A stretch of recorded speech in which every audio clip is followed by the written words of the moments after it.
इसे महासुख स्वरूप कहते हैं स्वर्गलोक।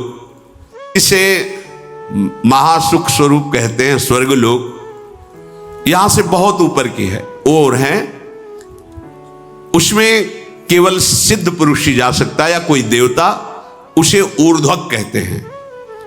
वहां जाने के लिए जो मार्ग है बड़ा ही उत्तम है, सुखद है और दिव्य विमानों के द्वारा जाया जाता है, भौतिक विमानों का प्रवेश नहीं है। जिन्होंने घोर तपस्या नहीं की, बड़ी बड़ी यज्ञ नहीं की, उनका कभी वहां प्रवेश नहीं होता।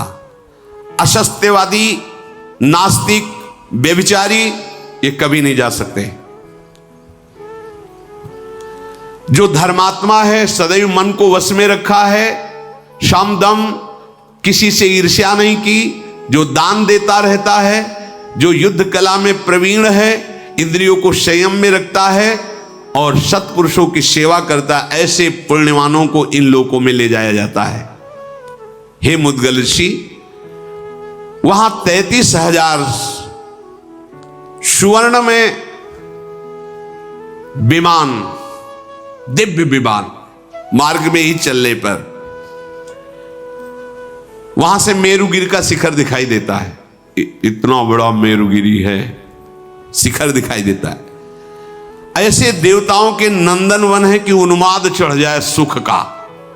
जो देववन है स्वर्ग में, जिनकी लता फूल ये सब उन्माद चढ़ जाए, और निकुंज का जो तो कोटि कल्प तरुणा है, हमारी जहां श्री जी विचरण करते हैं, विहरण करते हैं, अरे सौभाग्य उदय हो गया, बढ़ो आगे।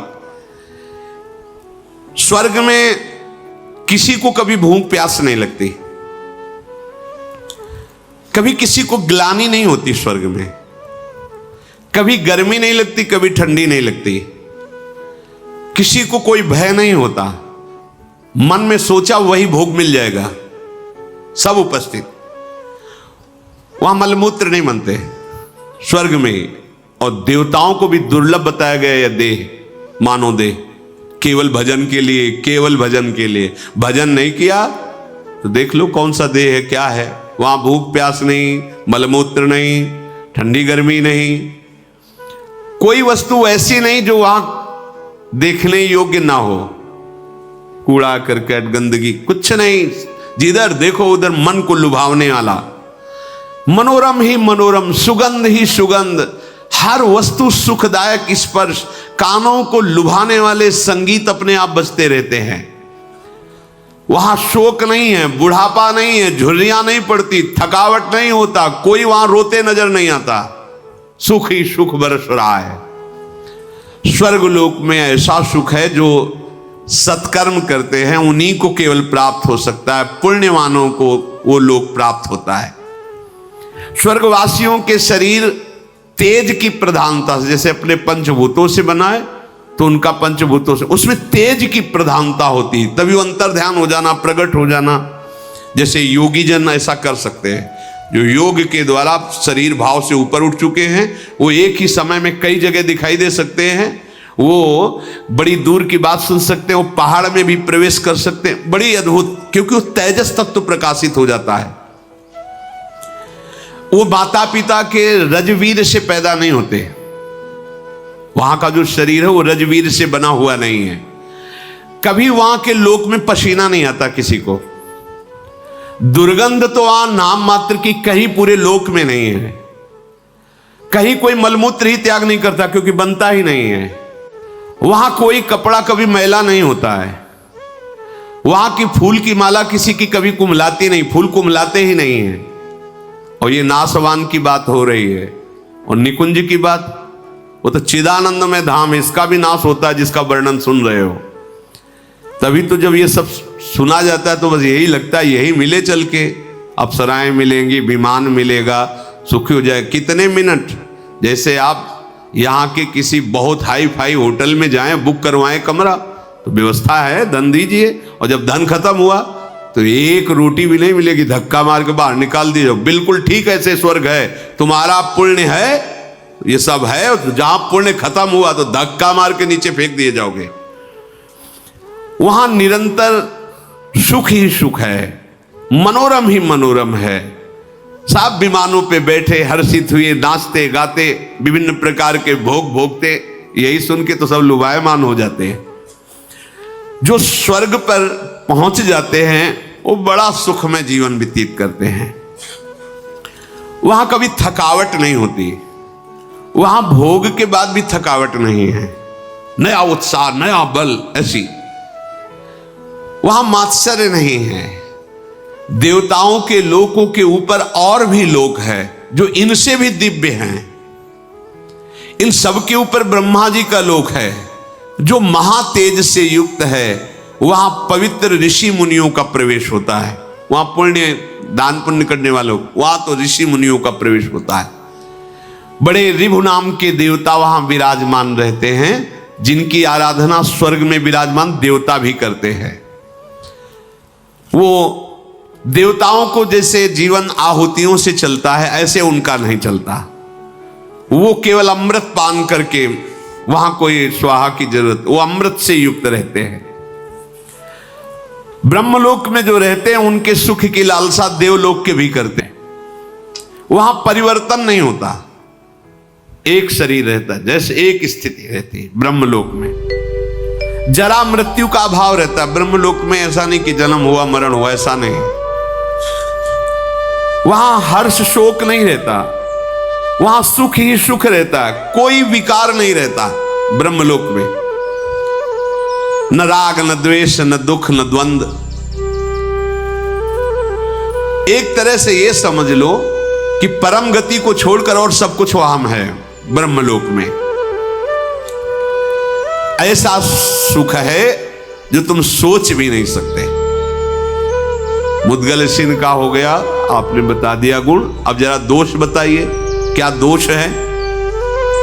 तो दोष भी सुन लीजिए महर्षि।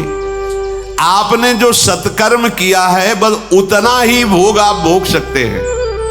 इसके बाद तत्काल वहां से हटा दिए जाएंगे आप कि भाई 1 महीने से रह रहे हैं होटल में, इतना पैसा दिया है, अब आज की रात्रि तो काट लेने दो, तो फुटपाथ में काटना पड़ेगा। पैसा है तो और रुक जाइए, नहीं है तो नहीं। पुण्य है तो है, इसके बाद जो तुम्हें प्यार कर रहे थे, दुलार कर रहे थे, विमान मिला था, यश गान मिला, सब धूल धूसरे धक्का मार के बाहर कर दिए जाओगे स्वर्ग से, फिर नीचे गिरोगे आके। अच्छा, वहां कोई तुम पुण्य या नया कर्म कर नहीं सकते। जो पुण्य करके गए उतने केवल भोग मिलेगा। पुण्य गंवाने पर वहां से बहुत ही क्लेशित होकर हटाया जाता। क्यों भाई? जो अप्सरा जो सब भोग रहे थे तत्काल सब हट गए। अब उसमें आसक्त है, उसे धक्का मार के बाहर किया जा रहा है। कितना दुख है। स्वर्ग में सबसे बड़ा दोष मुझे ये जान पड़ता है कि जहां पुण्य खत्म हुआ तो उसका बहुत बुरी तरह पतन होता है। यही बुरी तरह पतन कि एक बढ़िया सुख साम्राज्य और 1 मिनट में सबसे रहित खत्म तुम्हारे पुण्य। जिन भोगों में लगा हुआ था, जिनको अपना मान रहा था, उनसे धक्का मार के दूर करके भगा दिया जाता है। स्वर्ग में जो लोग नीचे की तरफ गिरते हैं वो भारी जलन असंतोष से युक्त हो जाते हैं, क्योंकि वो सब सुख छिन गया। उसका मैं कैसे वर्णन करूं? जिस समय गिराया जाता है उसको दुख मिलता है। गिरते समय इतना भयानक दुख होता है, उसकी चेतना लुप्त हो जाती है, रजोगुण का आक्रमण होता है, बुद्धि बिगड़ जाती है, और उसके गले में पड़ी हुई जो माला पुष्प की है वो कुम्हला जाती है, टूट जाती है। वहां जिसकी माला कुम्हलाने लगे, धक्का देने का अवसर आ गया, समझ लिया जाए इसके सुकृत खत्म। वहां की पहचान है, उसके पास पुष्प जो विराजमान पुष्प मालाएं कुम्हलाने लगी, बस होश खराब हो गया, भगाए जाएंगे, अब यहां से हटाए जाएंगे, सब हटेगा। पतन की सूचना, माला कुम्हला जाना। अब उसके हृदय में भारी दुख, भारी भय समा जाता है, ये सब छूट जाएगा। जितने भी ब्रह्मलोक पर्यंत लोक हैं उन सब में दोष देखे जाते हैं। स्वर्गलोक में तो रहने वालों के शास्त्रों दोष हो सकते हैं, अगर वर्णन करें तो। वो कह रहे हैं अब तुमसे बगल में बड़ा विमान वाला जा रहा है, बड़ी सुंदर अप्सरा है, बड़ा भोग है, अपने में संतुष्ट नहीं, वो जल रहा है कि यार इसके तो बहुत है, और थोड़ी ही दिनों में पुण्य खत्म हुआ तो वो भी जा, तो वो भी छीन लिया गया। त्रिशंकु उल्टा लटके आज भी। वहां से भ्रष्ट हुए जीवों में जो दुख देखा जाता है, जो पतन के समय, फिर वो मनुष्य योनि में आता है। स्वर्ग से आया हुआ, नरक से गया हुआ, तिर्यक योनियों में। मनुष्य लोक में जब मानव शरीर मिलता है, वो चाहे तो अपनी बड़ी उन्नति कर सकता है। क्या? इन सब लोगों को लांग करके भगवान के धाम को, पर यहां मत वाला उसको लोक परलोक की पड़ी, उसको अभी वर्तमान के भोग। ये माया है, एक एक क्षण तुम्हारा बड़ा कीमती है। देवता तरसते कि मुझे मनुष्य बना दिया जाए, तो ऐसा पुण्य करेंगे, ऐसा दान करेंगे, ऐसा भजन करेंगे, ऐसे आचरण करेंगे कि भगवान को रिझा लेंगे। और भगवान के लोक में जाने के बाद फिर आना नहीं होता। यद्गत्वा न निवर्तन्ते तद धाम परमम मम। एक ही जगह है जहां भगवान के धाम के जहां प्रवेश हुआ, फिर आना जाना मिट गया। नहीं, ब्रह्मलोक तक ये चलता रहता है आना जाना।